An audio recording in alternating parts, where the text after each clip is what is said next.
Good morning. Tayo po muli magbahagi ng ating devotion sa Song of Songs chapter 7 verses 1 and 2. Sabi dito, ang paa mong makikinis o babaeng tila rena, ang hugis ng iyong hita isang obra maestra. Ang pusod mo'y anong rikip, mabilog na tila kupa. Laging puno nitong alak na matamis ang lasa. Balakang mo'y mapangakit, tigkis trigo ang kapara. Ang paligid ay tulad ng mga liryong kay gaganda. Purihin ng Diyos sa pagkakabasa ng kanyang mga salita.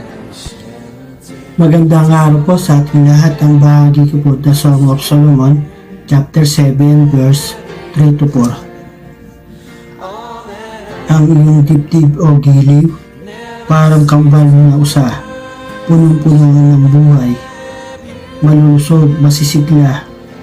Ang lebo ay katulad ng tore, gawa sa marmol. Mga mata ay nagniningning, parang bukal sa may Hesbon. Ilong mo ay ubod ng ganda, parang tore ng Lebanon. Mataas na nakakabantay sa may lungsod ng Damasco. Amen. God bless po sa ating lahat. Mapagpalang araw po sa ating lahat.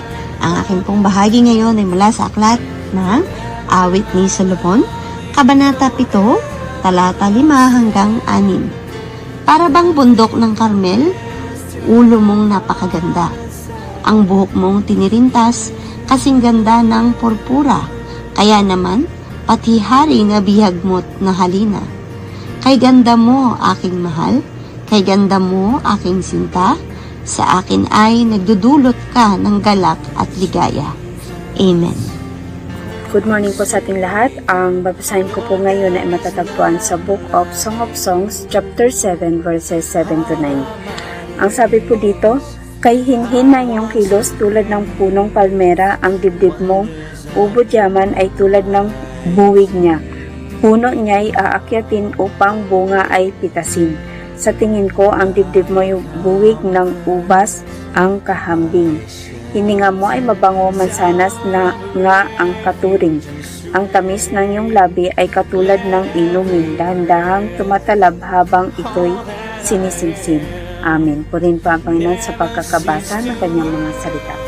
Mapagpalang araw sa ating lahat mga kapatid. Ang aking pong babasahin para sa ating daily devotion ay nasa Song of Songs, chapter 7, verses 10 to 13. Ako'y sa aking sinisinta at ang kanyang nasa ay sa akin.